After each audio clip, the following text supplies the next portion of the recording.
En el nombre del Padre, y del Hijo, y del Espíritu Santo. Ven, oh Espíritu Santo, llena los corazones de tus fieles, enciende en ellos el fuego de tu amor, envía tu Espíritu y serán creados. Dios te salve, María, llena eres de gracia, el Señor es contigo. Bendita tú eres entre todas las mujeres, y bendito es el fruto de tu vientre, Jesús.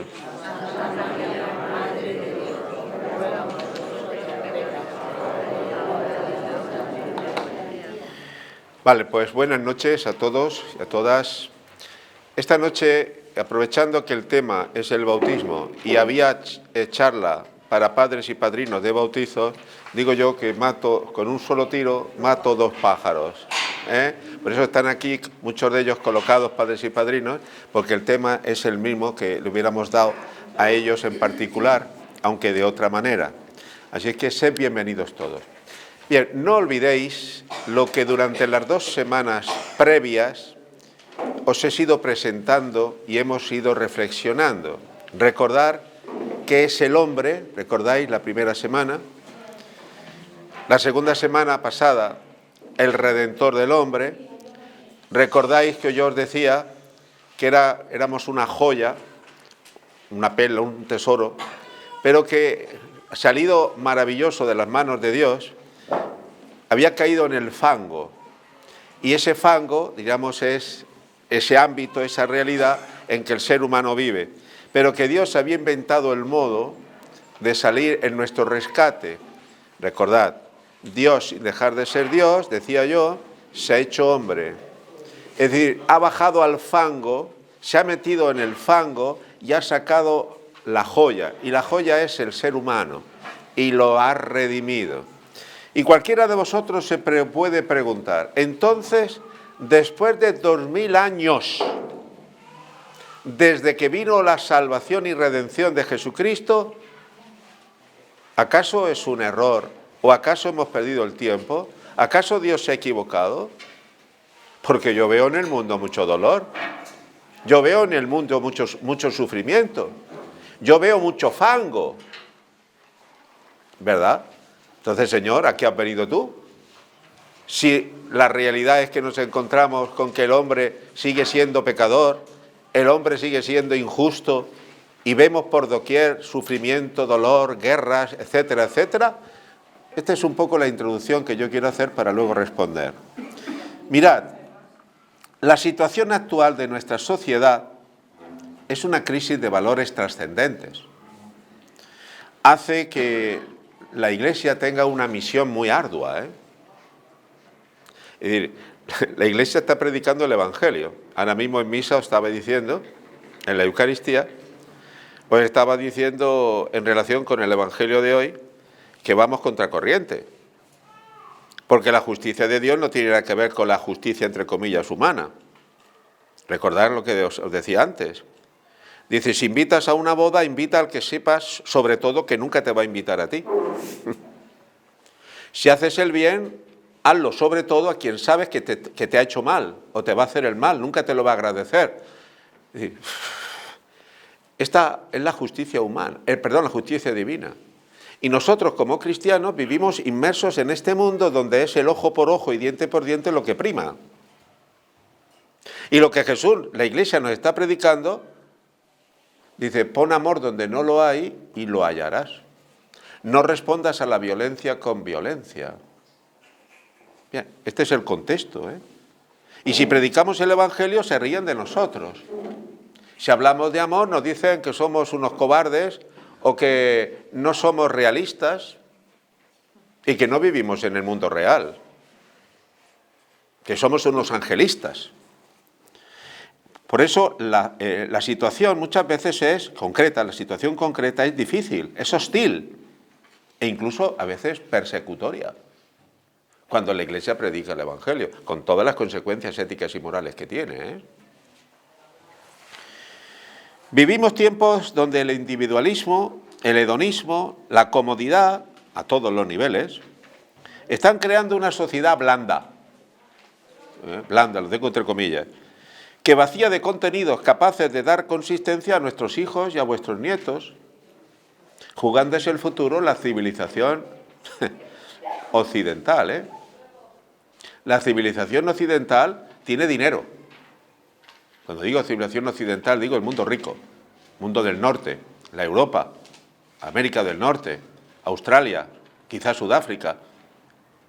Es una sociedad rica en dinero, en poder, pero es una sociedad débil, blanda, tiene los pies de barro, ¿eh? Es una sociedad que no tiene hijos, es una sociedad que no cree en el amor, donde priman muchas veces los intereses. Esta es la realidad, no soy pesimista. Las ideologías están minando y destruyendo la concepción cristiana del hombre, y eso no nos debe extrañar. Nos cuelan, entre comillas, un humanismo descafeinado. Y aquí el buenismo, todo es bueno. Y ese buenismo descafeinado hace a la persona débil y por ello manipulable. Lo que más se teme en el mundo por los poderosos es un hombre o una mujer de conciencia.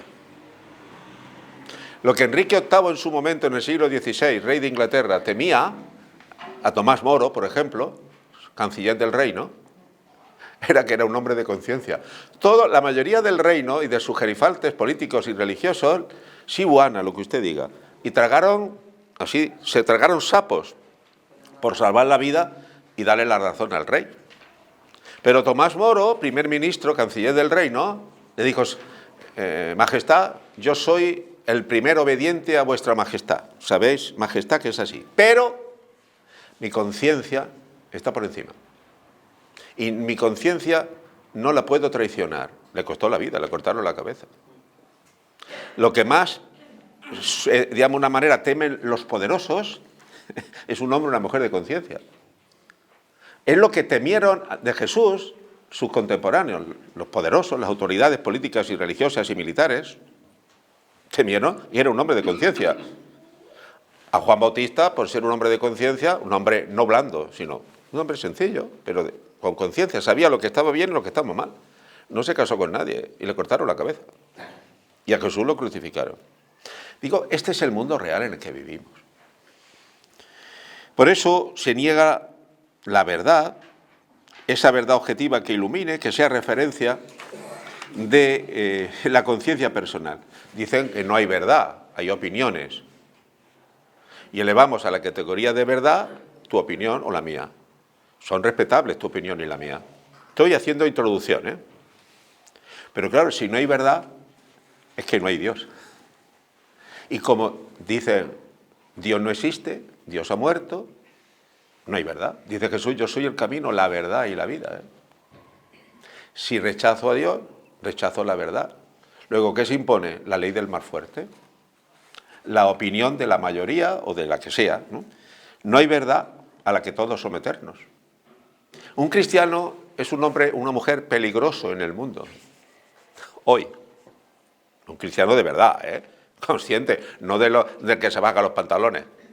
No es del que sibuana todo. Hasta el Papa de Roma y el obispo de turno teme a un cristiano, a un cura, que le diga la verdad desde el barquero, ¿eh?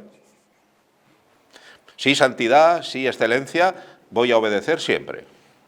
Así se lo he dicho siempre a los obispos. He tenido 4 obispos a los que he servido directamente. Siempre prestaré obediencia, excelencia, señor obispo, pero le diré siempre lo que pienso. Y si al final usted me dice que obedezca y no va contra natura, yo siempre le voy a obedecer. En cambio, lo más fácil es lo que usted diga. Lo que usted diga. Un cristiano no es lo que usted diga. Un cristiano es, hay que darle a Dios lo que es de Dios y al César lo que es del César. Pero un cristiano, repito, es un hombre o una mujer coherente con la verdad. Me dirijo también especialmente a padres y padrinos, que los tenemos aquí, que van a bautizar próximamente a sus hijos y ahijados. Sepáis dónde os metéis. Para ser del montón no hace falta bautizar a nadie, ¿eh? Un cristiano ha de ser alguien que es luz. Este relativismo sería el humus en el que se construye una sociedad sin Dios. Por ello se quiere defender que la religión es un anacronismo. Ya, pasado. Sois oscurantistas. Es el materialismo, el libro en el que se bebe hoy, en el que se alimenta la sociedad del presente siglo XXI. Materialismo puro y duro, ¿eh? Es verdad si lo entiendo. Yo solo creo lo que toco, lo que veo, lo que se experimenta en un laboratorio. Materialismo puro. ¿Recordáis la primera catequesis? El ser humano, si es solo materia, biología, entonces el ser humano, su destino es la muerte, lógicamente. Pero yo os decía, el ser humano es cuerpo y alma. El ser humano es hijo de Dios. Su cuerpo sí es mortal, pero el cristiano, perdón, el ser humano, pero el cristiano en concreto, somos inmortales. Esto choca con el mundo actual. Cuando le decimos a los padres y padrinos, yo os lo digo en charlas, etcétera, supongo que les sorprenderá muchas veces. Entras a la iglesia con tu bebé, hijo tuyo. Dentro de 100 años, todos calvos.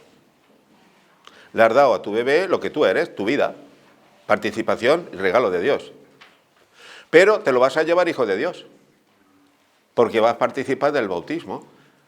Por el agua y el espíritu va a ser hecho hijo de Dios. Luego ya no está llamado a ser como los demás, que no tienen fe, sino está llamado a vivir de otra manera. Es decir, es el hombre nuevo. Bien. Se impone pues lo transitorio, lo relativo y la duda permanente. Se nos mete por doquier, por todos los medios, que nada es verdad ni mentira, cada uno tiene su verdad. Pues tururú que te vi. Cada uno tendrá su opinión, respetable. Y yo te digo, yo no acepto lo que me dices, porque veo que no la comparto y ya está. Pero te respeto como persona y podemos convivir. Pero no me hagas comulgar con ruedas de molino. Hay que ser muy machote, muy hembra, como dicen algunos, para esto, ¿eh? Un cristiano o vive así, ¿para qué sirve la sal si se vuelve sosa? En definitiva, se quiere hacer callar a la Iglesia acusándola de dogmática. La Iglesia estaría más bonita callada. Y el cura de Albatera también. Pero cuando la Iglesia habla y dice lo que tiene que decir, molesta a ciertas élites. Como Jesús. Jesús no lo mataron por decir mentiras. Decía la verdad. Lo mataron porque dicen que curaba en sábado. Fíjate. Que se hacía hijo de Dios. Que estaba endemoniado. Y no lo mataron porque era malo. Lo mataron por ser bueno. Por decir las cosas como son. Y le llama a Pilato, y no tendrías de autoridad si no viniera de lo alto. Le dice a Herodes que no le dice nada, no le contesta, es decir, sinvergüenza. Y habla con la gente y las autoridades del templo le dicen que son sepulcros blanqueados. Que dicen una cosa y hacen la contraria. Jesús no se casa con la mentira. Pues bien, la Iglesia no es dogmática, se le acusa de eso, ¿no? Por defender la verdad. Y yo no te lo impongo, esto es libre. El que quiera que venga y el que no venga. Lo digo esto como introducción a la catequesis breve de esta noche. En definitiva, nos hemos de preguntar seriamente, ¿son tiempos de intolerancia, de poder, a veces en nombre incluso de una democracia no entendida del todo correctamente? Son momentos donde muchas personas en busca de una compensación para la soledad, una compensación, es decir, material, caen en la soledad y el vacío. ¿No os dais cuenta? ¿No os dais cuenta que la gente hoy, por lo menos tenemos el frigorífico más o menos con alimentos? Tenemos una pensión, sea pequeña o sea grande. Tenemos medicina, tenemos sanidad, gracias a Dios. Y muchas cosas más, cultura, educación. ¿Y por qué está el vacío? No sé si os conté alguna vez que yo tuve un profesor de psicología, don Daniel Correa, era laico, no era sacerdote, tenía consulta también. Y un día yo me hice muy amigo, era muy amigo suyo porque nos tratábamos mucho. Yo de seminarista, filósofo y teólogo. Y un día me dice, oye, cuando seas cura, si te parece, yo te mando algunos de mi consulta porque no necesitan psiquiatra o sobre todo psicólogo, necesitan confesor para desahogarse, porque su problema es de conciencia. Y si tú tienes alguna persona que te ves que no es problema de conciencia, sino que es problema de salud, me lo mandas. Digo, yo no les cobro a nadie. Dice, y si el que me mande tampoco le cobro yo. Es decir, daos cuenta la realidad, ¿no? Para cada uno de nosotros sería, en la medida en que mengua el confesionario, en la medida en que mengua el Dios, en la medida en que mengua la voluntad de Dios y la ley de Dios en la conciencia de las personas, crecen las consultas de los psicólogos y de los psiquiatras. Es una opinión personal, estaré equivocado y todo, ¿eh? Esto no es dogma. ¿Por qué? Pues yo me di cuenta que a veces estoy confesando o estoy escuchando a la gente y digo, ¿qué he hecho? En muchos momentos, escuchar. Cuando uno se desahoga y encuentra sentido a la vida, recordáis la charla de la semana pasada, cuando encontramos sentido a la vida, sabemos por qué vivimos y encontramos en Dios nuestra fuerza. Yo no valgo, decía la semana pasada, por lo que tengo, sino valgo por lo que soy. Cuando esto no lo olvidamos, lo olvidamos, o cuando estas cosas no las podemos compartir, viene el vacío. Y necesitamos que alguien nos ayude, y viene la medicina. Bien, hay momentos que son situaciones médicas, y para eso están los psiquiatras y los psicólogos, pero hay momentos en que no es así, es un problema mucho más profundo, es un problema de conciencia. Por eso el vacío más cruel está en la medida en que no está Dios. Todo esto hace que se vaya surgiendo agresividad, y aún dentro de la propia familia. Algunos dicen que incluso ya empieza a haber violencia escolar. Leía yo hace poco en la prensa de un profesor de no sé de qué instituto que había pedido la baja, se había ido de la docencia porque dice que no podía con los alumnos porque era un desastre. Su situación personal se había ido al garete, su emoción y su salud física. Es decir, tenemos problemas dentro de las casas, problemas entre esposos. Es una agresividad. Y se mira para otro lado, no se afrontan las verdaderas causas. El mundo rico, el mundo del bienestar, va acercándose cada día al colapso, al colapso. Esta decadencia también se muestra en el modo de vida vulgar en que se está adoptando y que presenta muchas veces los medios de comunicación, la televisión. A vuestros hijos y nietos yo les digo a veces en catequesis de confirmación que lo que yo les digo no lo van a oír en la calle. Yo no les digo lo que quieren oír, a veces. Les digo lo que deben oír, según mi punto de vista. Después que hagan lo que quieran, pero que lo deben oír. Yo a veces les digo, si queréis, si yo me presento alcalde de mi pueblo o de Albatera, haré un estudio de mercado para ver por dónde van los tiros para que me votéis y diré lo que queréis oír. Digo yo, ¿no? Y no me van a votar. Pero como soy vuestro cura, yo no busco votos. Os digo lo que tengo que deciros, con cariño y afecto, después de hacer lo que os dé la gana, porque soy vuestro pastor, vuestro párroco. ¿Entendéis? Esto como prolegómeno a lo que yo quiero expresar esta noche. Por eso se abre aquí el espacio para la fe en Dios, de quienes nos llamamos cristianos. El cristianismo nos ofrece una verdad obvia, elemental, sobre la persona, sobre la vida, sobre la muerte, y qué hay después de la muerte, la resurrección. Es Jesucristo, Dios hombre, en el que encontramos la visión de lo que significa ser hombre, ser mujer, ser persona. Este es un poco el humus, el cimiento sobre el que yo quiero levantar, no os preocupéis que me queda poco, el tema de esta noche, que es el bautismo. Y es el esquema que ya tenéis vosotros ahí, el segundo punto. En el bautismo fuimos sacados del pecado del mundo.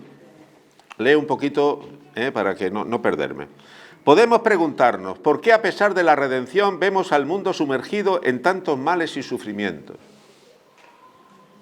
¿No ha servido para nada la pasión, la muerte y resurrección de Cristo? ¿El bien no ha podido vencer al mal? La charca, recordáis de la semana pasada, la charca del pecado, donde estaba la joya que somos nosotros, los seres humanos, permanece, pues al venir a este mundo cada ser humano, encontramos que está privado de la justicia y santidad en la que había sido creado el hombre. Pero mirad, por el bautismo, atención, por el bautismo, la salvación y redención de Cristo se hace patente en esa persona que se bautiza. Vamos a ver, la redención que Cristo ha ganado para el mundo está ganada para siempre. ha bajado al infierno y nos ha sacado como piedra preciosa del fango del pecado y de la miseria. Ya está ganada la salvación. Pero ahora esa salvación, esa redención, tiene que ser aplicada a cada persona en particular, porque nacemos heridos por el pecado original.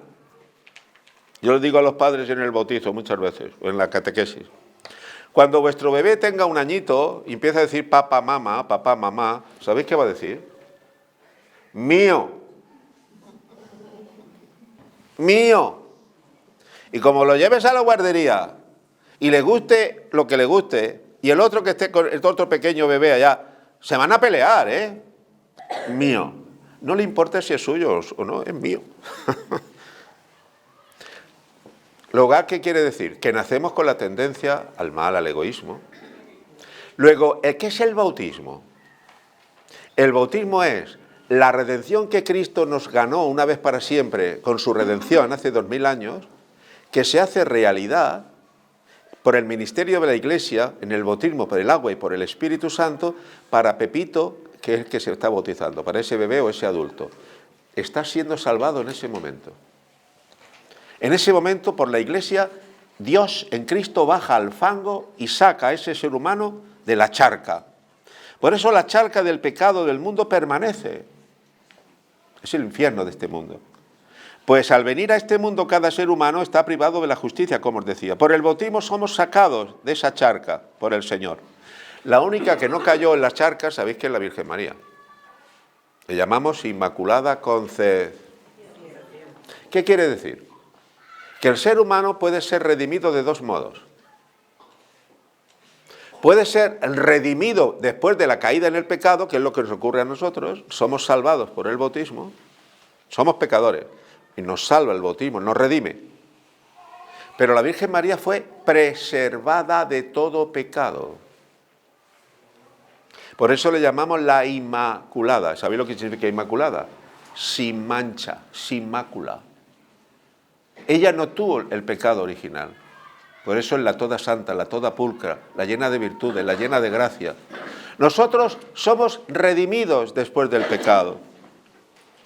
En el bautismo se inicia un maravilloso intercambio, queridos padres y padrinos. El gran regalo que le hacéis a vuestros bebés, no sabéis lo que significa esto, tremendo. No hay nada más grande que le podéis regalar a vuestros bebés, a vuestros hijos. Conocéis bien la generosidad de nuestro Señor Jesucristo, dice San Pablo en 2 Corintios 8:9, el cual siendo rico por nosotros se hizo pobre, a fin de que nos enriqueciéramos con su pobreza. Tú fíjate, esto es un disparate. Yo puedo enriquecerte a ti si yo tengo dinero. Yo puedo ayudarte a ti si yo tengo fuerzas.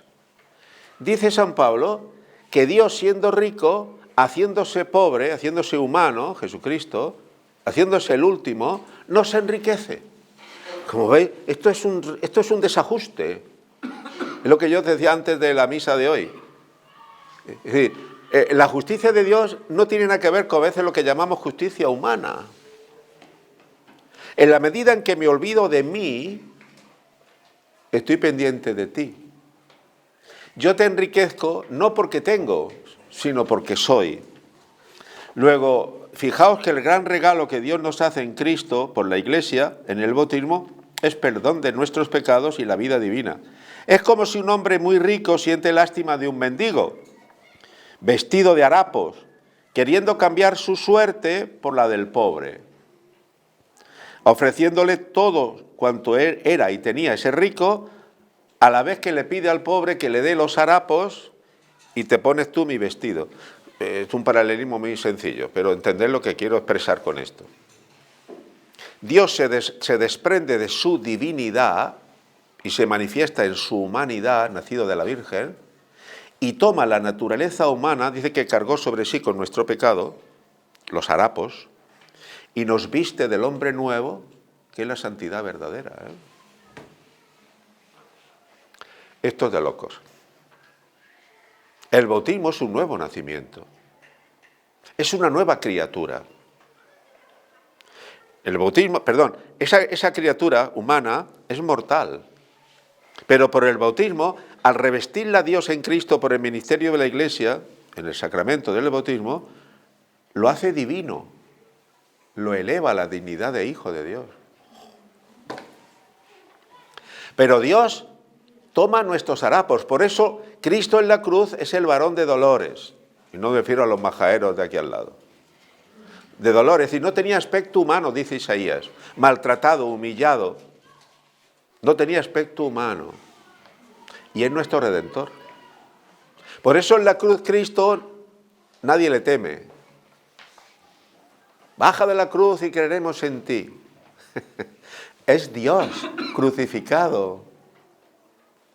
Esto es un escándalo, ¿eh? Esto dirían algunos, es una necedad. Es una tontería.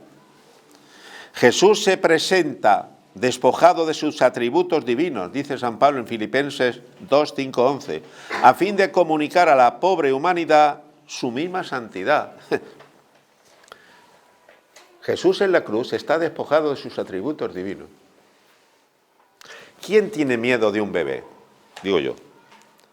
¿Os dais cuenta que Dios se hace bebé en Belén? Por eso Herodes no se lo toma en serio. Nadie le toma en serio. Es que un bebé, sus atributos divinos, su divinidad ha quedado oculta. Y aparece un bebé al que hay que limpiarle los mocos, la caca, hay que darle el biberón o la teta, con perdón, hay que darle de comer. ¿Ese es Dios? Pues sí. Sus atributos divinos han quedado obnubilados y aparece su humanidad. En la cruz, ¿dónde están los atributos divinos? Hay uno que lo reconoce. ¿Sabéis quién? El ladrón. Llamamos el buen ladrón. Acuérdate de mí, maestro, cuando estés en tu reino. Un crucificado le dice a otro crucificado, muriendo los dos a la vez, acuérdate de mí. Es decir, está creyendo en él. En un Dios que sus atributos divinos han quedado ocultos, está crucificado, es una piltrafa humana. Le dice que se acuerde de él en su reino, cree en él. Por eso en el bautismo, en un poco de agua, por la acción de la Iglesia, por el ministerio de la Iglesia, el Espíritu Santo hace de un ser humano mortal, lo hace inmortal, divino, padres y padrinos que estáis aquí. Divino. Esto es un escándalo, ¿eh? Hombre, si el cura que bautiza es un santo varón, a lo mejor me lo planteo, pero como el cura está lleno de defectos, ese es el tema. Que a través de la banalidad a veces y de la debilidad de la Iglesia, de los ministros, y tuyo y mío, que somos la Iglesia, Dios se manifiesta, en todo su poder y su dinamismo santificador. Por eso la Iglesia hoy no se la toma en serio. Y todo el mundo se cree con disposición de criticarla, echarle en cara y en algunos sitios, ¿verdad?, pisotearla. Porque no tiene prestigio, dicen, no tiene poder, como dicen que tenía hace no sé cuánto tiempo, y lo ha tenido en la historia. No, nunca ha sido la Iglesia más grande que ahora. Me diréis, ¿cómo? Nunca más grande. Yo no cambio la Iglesia de hoy por la de hace 100 años. ¿Por qué? Porque esta Iglesia está siendo probada. Todo el mundo se ríe de nosotros y se cree con derechos a pisotearnos. Pero somos la Iglesia de Cristo, que se apoya en Cristo crucificado, no los poderes fácticos de este mundo. El cura hace años, ¿verdad?, en un pueblo las autoridades eran el cura, bueno, el alcalde, el cura, el juez y el médico o el boticario. El cura, la Iglesia tenía un peso dentro de esa comunidad. Hoy la Iglesia es el pitorreo, con perdón. La fuerza del bautismo está en el Espíritu Santo que habita y se manifiesta en ese sacramento. Debemos revestirnos del hombre nuevo. Es el momento de recibir, en el momento de recibir el bautismo, recibimos la categoría de hijos de Dios, participando de la vida divina de Cristo. Mirad, hay cuando nos bautizan, ya somos hijos de Dios. Ya somos santos. Vamos a ver. Cuando el agricultor siembra en la tierra la semilla, esa semilla enterrada en tierra se tiene que pudrir, se tiene que corromper. Solo así dará una vida nueva. Cuando una mamá, una señora, una mujer se queda en estado embarazada, ya tiene en su seno una nueva vida. Un ser vivo, que es un ser humano. Nosotros, por el bautismo, ya somos hijos de Dios realmente, ontológicamente. Se llama santidad ontológica. ¿Por qué? Porque cuando nos bautizan ya tenemos todas las particularidades y propiedades, todas, para ser un cristiano adulto santo el día de mañana. Como el bebé en el seno de su madre ya tiene todas las potencialidades de lo que será un día. Tiene que dejar de crecer. Pero ya las tiene las potencialidades, durante 9 meses en el vientre de su madre. Nosotros somos bautizados, santidad ontológica, pero necesitamos toda nuestra vida en el seno de la Iglesia, hasta el día de nuestra muerte, porque así como la madre en su útero, en su vientre, tiene 9 meses a la nueva vida, nueva criatura, hasta que llegue el momento de dar a luz, la Iglesia tiene en su vientre, en su seno, a sus hijos que ha engendrado en la pila bautismal, santidad ontológica, que ya tiene todas las posibilidades, y que durante toda la vida la Iglesia le va a ayudar a ese hijo, en su vientre, en su seno, en la comunidad, para crecer por la oración, los sacramentos, la palabra de Dios, la fraternidad, etcétera, etcétera, la Eucaristía. Y el día de la muerte de ese ser humano, de ese cristiano, es el día del nacimiento a la vida eterna, que es la santidad plena. Es decir, la mamá se queda en estado, ya tiene un ser vivo en su vientre, un ser humano. Durante 9 meses le gesta, santidad, diríamos, psicológica. Y cuando le da a luz, lo tira al mundo, con perdón. Y después ese ser humano vive su vida, aunque dependerá de su madre durante un tiempo su padre. Mirad, nosotros tenemos una vida única en la vida cristiana, pero santidad ontológica por el bautismo, al ser bautizado. Santidad psicológica, hemos de cambiar, cambiar mentalidad, psicológicamente hablando, pensar en cristiano. Pensar en cristiano. Es decir, no devuelvas a la violencia con más violencia. Pensar en cristiano. Ama incluso a los que no te aman. Pensar en cristiano. Eso se llama santidad psicológica. Puede haber un bautizado que ontológicamente es santo, pero que no ha crecido en la vida cristiana y puede tener los años que tenga y ser un egoísta. Lo que dice por la gente por ahí, soy católico no practicante.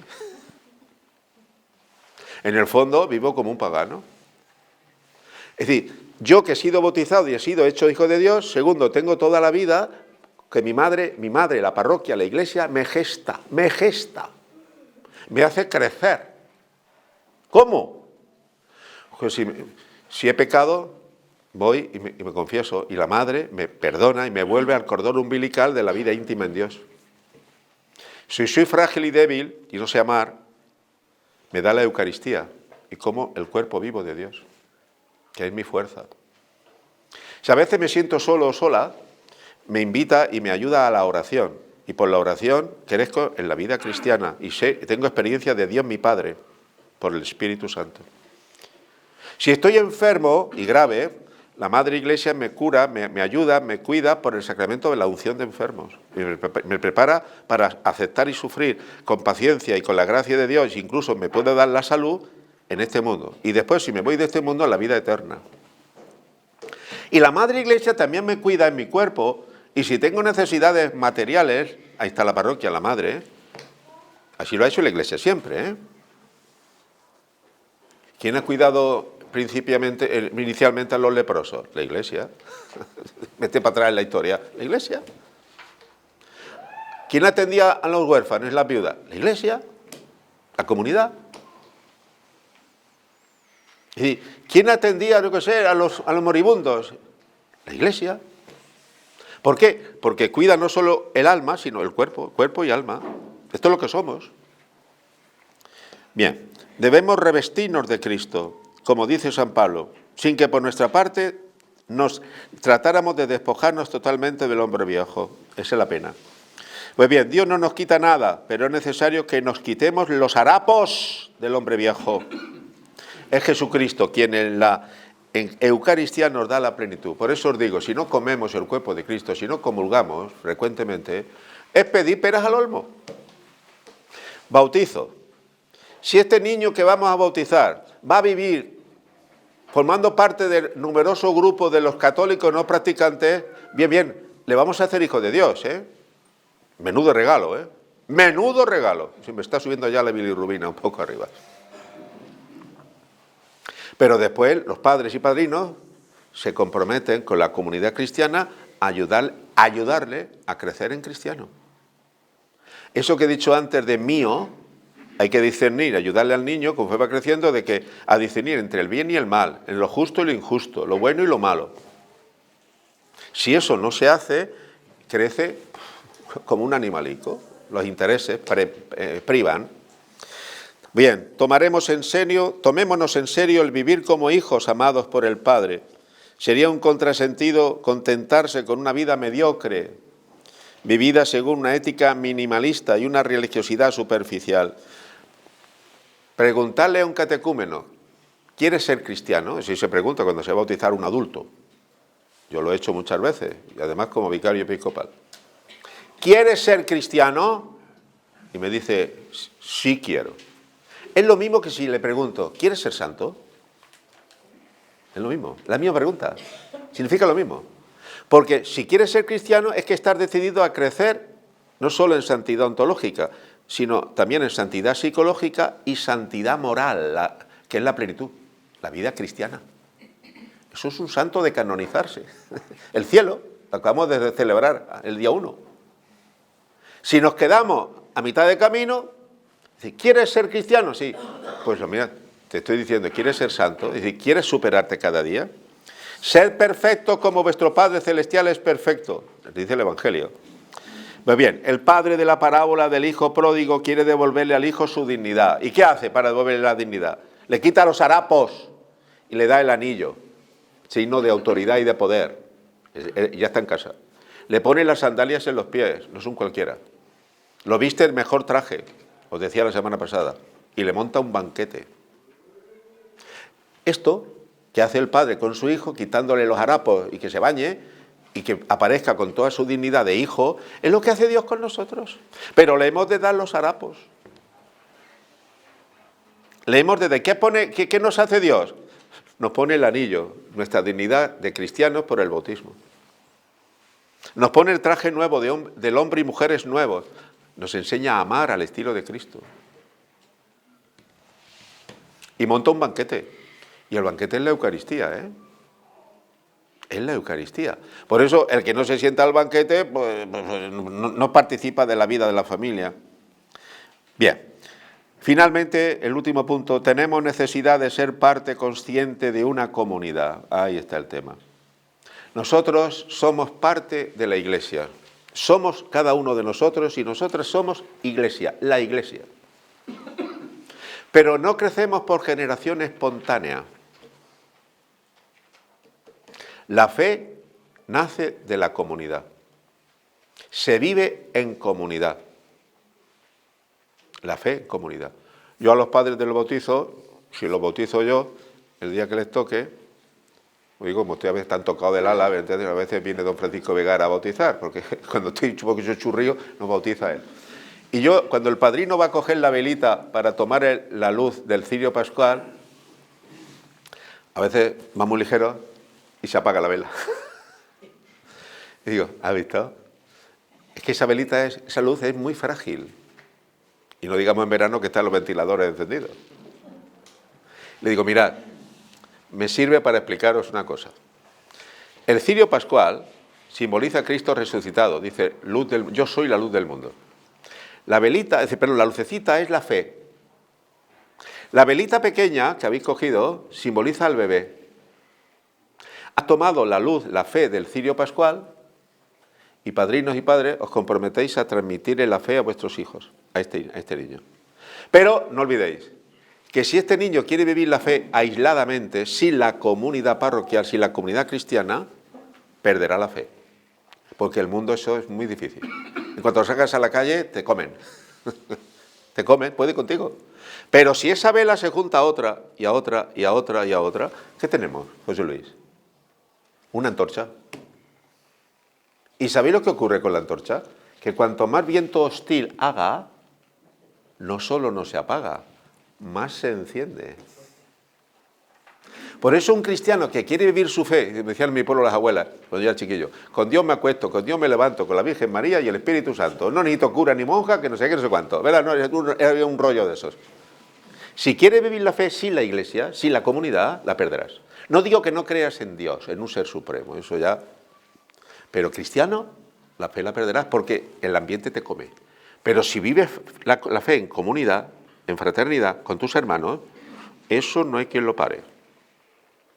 No hay quien lo pare. ¿Por qué? Porque aunque me cierren las iglesias, ¿qué importa si la iglesia soy yo? ¿Y eres tú? ¿Qué importa? A los primeros cristianos celebraban la Eucaristía no en templos ni en iglesias, porque había persecuciones. Bajo un pino, bajo un árbol. Yo en Cuba he celebrado la misa muchísimas veces, así, bajo un puente o debajo de un cocotero. Con cuidado porque te cae un coco en la cabeza y te lisia. ¿Por qué? Porque donde está el cristiano está la iglesia, esa es la iglesia. ¿Por qué utilizamos los templos? Porque nos necesitamos más que nada por una utilidad práctica. Hace frío, llueve, estamos más cómodos, claro que sí. Pero yo puedo celebrar la misa en cualquier sitio porque siempre que estés tú y yo, yo puedo celebrar la misa. ¿Me estáis entendiendo lo que quiero expresar? Bien. ¿Qué podemos hacer? ¿Por dónde comenzar? De esto se trata. Pues bien, de salir de las aguas estancadas del fango, ¿recordáis el fango? Y yo entonces me levanto y pregunto. No me contestéis, es una pregunta retórica. ¿Estás en el fango o estás fuera? Si estás en el fango, quiere decir que estás inmerso en envidia, celos, prejuicios, intereses. Entonces cada uno sabrá lo que tiene. Pero si estás intentando salir del fango, estás intentando vivir la vida nueva en Cristo. Hombres y mujeres nuevos, no hombres viejos. No estoy hablando de hombres y mujeres viejos por edad. El hombre viejo, según la Sagrada Escritura, la mujer vieja, es la que herida por su pecado original y los pecados personales es esclavo de sus pasiones. En cambio, el hombre nuevo, la mujer nueva es el que vive según Cristo. Pon amor donde no lo hay. Es que me meto... Uy, si hay más gente por ahí detrás que no veo. Pon amor donde no lo hay y lo encontrarás. Total, ¿para qué vas a hacer esto si el mundo fíjate cómo está? Pero si vas contra corriente, pero si nadie te sigue. Bueno, por lo menos hay uno. Por lo menos hay uno. Es decir, como estemos mirando el panorama, te entra una depre. ¿Por qué? Porque el panorama está como está. Pero, ¿qué digo yo? Más necesario es el médico, siempre, pero ¿cuándo es más necesario? Cuando hay una pandemia.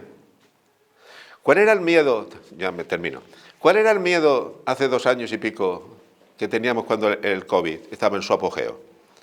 Cuando veíamos noticias en televisión de que los médicos, las enfermeras y enfermeros se ponían malos, contagiados, nos entraba el pánico. ¿Quién nos va a cuidar? ¿No era el miedo? Si la Iglesia, que somos nosotros, que llevamos la medicina, el antibiótico, la vacuna, que es la salvación de Cristo, el amor, si nosotros nos contaminamos del pecado, ¿para qué servimos?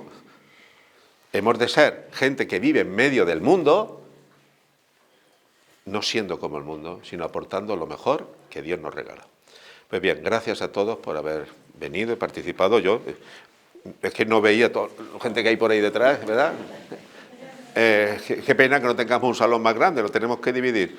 Ahora los papás y padrinos, si quedáis un minutico conmigo y con los catequistas y nos vamos. Y a todos vosotros, que Dios os bendiga en el nombre del Padre, del Hijo y del Espíritu Santo. Buenas noches, hermanos.